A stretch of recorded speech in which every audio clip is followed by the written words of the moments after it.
অন্নপূর্ণা যোজনা স্ট্যাটাসে যে সমস্ত বেনিফিশিয়ারির অ্যাপ্লিকেশনে ত্রুটি ছিল বা ক্রাইটেরিয়া ফিল না হওয়ার জন্য অ্যাপ্লিকেশন রিজেক্টেড করে দিয়েছিল, পরবর্তী সময় তাদের আন্ডার ইনকোয়ারি স্ট্যাটাস শো করছে। এই সমস্ত বেনিফিশিয়ারির ফিল্ড ভেরিফিকেশন হবে। তো ফিল্ড ভেরিফিকেশন হওয়ার পর তারা যদি যোগ্য হয়ে থাকে তাহলে তারা অন্নপূর্ণা যোজনার টাকা পাবেন। তো এই ফিল্ড ভেরিফিকেশন জন্য আপনাকে আবেদন করতে হবে। আপনার যদি স্ট্যাটাস আন্ডার ইনকোয়ারি থেকে থাকে সেক্ষেত্রে আপনাকে অ্যাপ্লিকেশন ফরম্যাট ফিল আপ করে আবেদন করতে হবে আপনার ফিল্ড ইনকোয়ারি করার জন্য। আপনারা সেটা স্ক্রিনে দেখতে পাচ্ছেন, এই ধরনের একটা ফরম্যাট আপনাদেরকে ফিল আপ করতে হবে। তো আজকের ভিডিওর মাধ্যমে আমি আপনাদের দেখাবো যে এই ফরম্যাটটা আপনারা কিভাবে ফিল আপ করবেন, কোথায় পাবেন বা কাকে এই ফরম্যাট জমা দিতে হবে এবং সাথে কি ডকুমেন্টস দিতে হবে, সম্পূর্ণ তথ্য আজকের ভিডিওর মাধ্যমে জানতে পারবেন। তো তার আগে বলে রাখি, অন্নপূর্ণা যোজনা স্ট্যাটাসে বিভিন্ন রকম শো করছে। অনেকের দেখাচ্ছে আন্ডার ইনকোয়ারি, অনেকের অ্যাপ্লিকেশন অ্যাপ্রুভ, অনেকের পেমেন্ট ফেল বা অনেকের আন্ডার প্রসেস। তো এই সমস্ত স্ট্যাটাসের ক্ষেত্রে যাদের অ্যাপ্লিকেশন অ্যাপ্রুভ দেখাচ্ছে তাদের অনেকে পেমেন্ট পেয়ে গেছেন বা আরও যারা পেমেন্ট পায়নি তারা পরবর্তীতে পেমেন্ট পেয়ে যাবেন, তাদের কিছু করার নেই। এবং যাদের আন্ডার প্রসেস দেখাচ্ছে তাদের এই মুহূর্তে অপেক্ষা করতে হবে, অর্থাৎ তাদের অ্যাপ্লিকেশানটা যাচাই চলছে। এবং আপনাদের যদি পেমেন্ট ফেল শো করে থাকে সেক্ষেত্রে আপনাদেরকে আপনার ব্যাংকে যেতে হবে, ব্যাংকে গিয়ে আপনারা ব্যাংকের অ্যাকাউন্ট চেক করবেন অথবা আপনাদের ডিবিডি লিঙ্কটি চেক করবেন। এই দুটি সমস্যার কারণে আপনাদের পেমেন্ট ফেল হতে পারে। সবথেকে বেশি পরিমাণে যে স্ট্যাটাস শো করছে আন্ডার ইনকোয়ারি, যাদের অ্যাপ্লিকেশন রিজেক্ট হওয়ার পর আন্ডার ইনকোয়ারি এসেছে তাদের জন্যই মূলত আজকের ভিডিও। তাই ভিডিওটি স্কিপ না করে আপনারা সম্পূর্ণ দেখবেন এবং আমাদের সাথে থাকবেন। সকলের মাঝে এই ভিডিওটি শেয়ার করবেন যাতে সকলের কাছে এই ইনফরমেশনটি সহজে পৌঁছে যেতে পারে। তো আমি আপনাদের দু ধরনের অ্যাপ্লিকেশন দেখাবো, আপনারা ভিডিওটা শেষ পর্যন্ত দেখবেন। প্রথমে আপনারা একটা অ্যাপ্লিকেশন দেখতে পাচ্ছেন, এই অ্যাপ্লিকেশন ফরম্যাটটা আমরা ভিডিও ডেসক্রিপশনে লিঙ্ক দিয়ে রাখবো, সেখান থেকে আপনারা পেয়ে যাবেন, অথবা আমাদের হোয়াটসঅ্যাপ বা টেলিগ্রাম যে গ্রুপ আছে সেখানে শেয়ার করে রাখবো, সেখান থেকে আপনারা পেয়ে যাবেন। আপনাদের যদি আন্ডার ইনকোয়ারি বা রিজেক্টেড হয়ে থাকে সেক্ষেত্রে আপনারা এই ফরম্যাটটা ফিল আপ করবেন। আমি ফরম্যাট ফিল আপটাও আপনাদের দেখিয়ে দিচ্ছি। দেখুন এখানে বলা আছে টু ব্লক ডেভেলপমেন্ট অফিসার, এরপরে এই অংশটায় আপনাদের বিডিও অফিসের নামটা লিখে দেবেন। আপনারা যে বিডিও অফিসে আবেদন করতে চাইছেন বা আপনাদের যে বিডিও অফিস সেই নামটা এখানে লিখে দেবেন। লিখে দেওয়ার পর দেখুন বিষয় বলা আছে পশ্চিমবঙ্গ সরকারের অন্নপূর্ণা ভান্ডার অনুমোদন করার আবেদনপত্র। এরপর মহাশয় আমার বিনীত নিবেদন এই যে, এরপর আমির জায়গায় এখানে আবেদনকারী বা বেনিফিশিয়ারি নামটা লিখে দেবেন যেই আবেদনকারীর অ্যাপ্লিকেশন রিজেক্ট বা আন্ডার ইনকোয়ারিতে আছে। তারপর বলা আছে আমার পিতা বা স্বামীর নাম, এখানে যেটা দিবেন সেটা টিক দিবেন, দেওয়ার পর সেই পিতা বা স্বামীর নামটা লিখে দিবেন।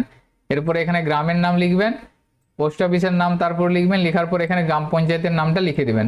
লিখে দেওয়ার পর দেখুন এখানে থানা আছে, থানার নামটা লিখে দেওয়ার পর এখানে জেলা আছে, জেলার নামটা লিখে দেবেন।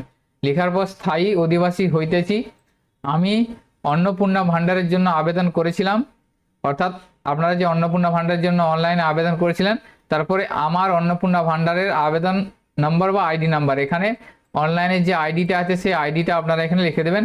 আপনারা আইডিটা যদি আপনাদের কাছে না থেকে থাকে তাহলে আপনারা অনলাইন পোর্টালে যাবেন, পোর্টালে গিয়ে সিটিজেন লগ ইনে গিয়ে আপনারা মোবাইল নাম্বার দিয়ে ওটিপি দেওয়ার পর আপনাদের কাছে একটা আইডি আসবে, টেম্পোরারি আইডি, সেই আইডিটা এখানে লিখে দেবেন।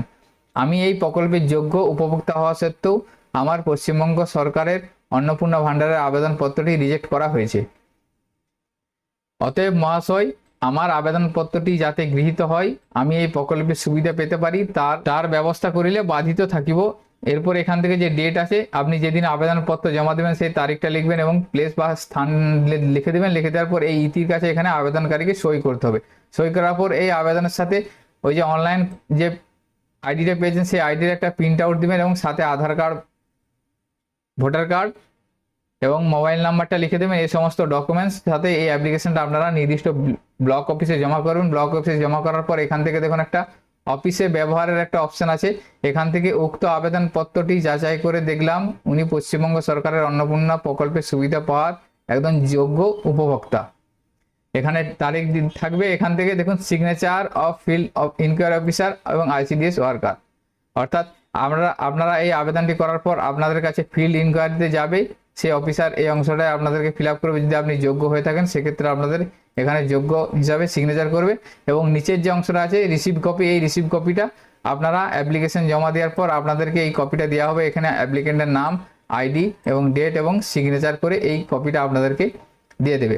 তো এইভাবে আপনারা ব্লক অফিসে আবেদন করতে পারেন। তো গ্রাম পঞ্চায়েতে যদি আপনারা আবেদন করতে চান সেক্ষেত্রে আমি আরও একটি ফরম্যাট দেখুন নিচের দিকে দেখাচ্ছি, এটা আপনারা গ্রাম পঞ্চায়েতে আবেদন করতে পারেন। গ্রাম পঞ্চায়েতের মাধ্যমে ব্লক অফিসে আবেদনটি পাঠানোর জন্য এই অ্যাপ্লিকেশনটা আপনারা ফিল আপ করতে পারেন। এখানে দেখুন প্রাপক মাননীয় বা মাননীয় প্রধান, এখানে আপনারা সিলেক্ট করবেন সেটা, তারপর গ্রাম পঞ্চায়েতের নামটা আপনাদের লিখে দেবেন এবং এখানে ব্লকের নামটা লিখে দেবেন। বিষয় বলা আছে অন্নপূর্ণা যোজনার আন্ডার ইনকোয়ারি আবেদন পর্যালোচনার জন্য আবেদন, অর্থাৎ আপনার অ্যাপ্লিকেশনটি যে আন্ডার ইনকোয়ারি আছে সেটার ভেরিফিকেশনের জন্য আপনি আবেদন করছেন মহাশয় মহাশয়া। এরপর লিখবেন বিনীত নিবেদন, এই যে আমি অন্নপূর্ণা যোজনার একজন আবেদনকারী, আমার অ্যাপ্লিকেশন আইডি, এরপরে আপনারা এখানে অনলাইনের আইডিটা লিখে দেবেন। আবেদনটি আন্ডার ইনকোয়ারি হিসেবে চিহ্নিত হয়েছে, অতএব আমার আবেদনটি প্রযোজ্য সরকারি নির্দেশিকা অনুযায়ী প্রয়োজনীয় যাচাইপূর্বক সুপারিশ সহ মাননীয় ব্লক উন্নয়ন আধিকারিক, এরপরে এখানে বিডিও অফিসের নামটা লিখবেন, উন্নয়ন ব্লকের নিকট প্রেরণের জন্য বিনীত নিবেদন অনুরোধ জানাচ্ছি। অর্থাৎ আপনি আপনার আবেদনটি গ্রাম পঞ্চায়েতের মাধ্যমে ব্লক অফিসে পাঠানোর জন্য আবেদন করছেন। এরপর এখানে আবেদনকারীর নাম লিখবেন, আবেদনকারীর পিতা বা স্বামীর নাম লিখে দেবেন, মোবাইল নাম্বার লিখে দেবেন এবং ফুল ঠিকানাটা এখানে লিখে দেবেন।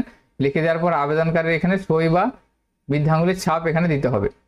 এরপরে গ্রাম পঞ্চায়েতের ব্যবহারতে এখানে গ্রামের মন্তব্য যদি কোনো থেকে থাকে তাহলে গ্রাম পঞ্চায়েত থেকে এখানে মন্তব্য কিছু লিখবে এবং এখানে গ্রাম পঞ্চায়েতে যিনি নির্বাহী সহায়ক বা সচিব বা সহায়ক আছে তিনি এখানে নাম লিখবেন এবং সিগনেচার করে এটা ব্লক অফিসে পাঠাবেন।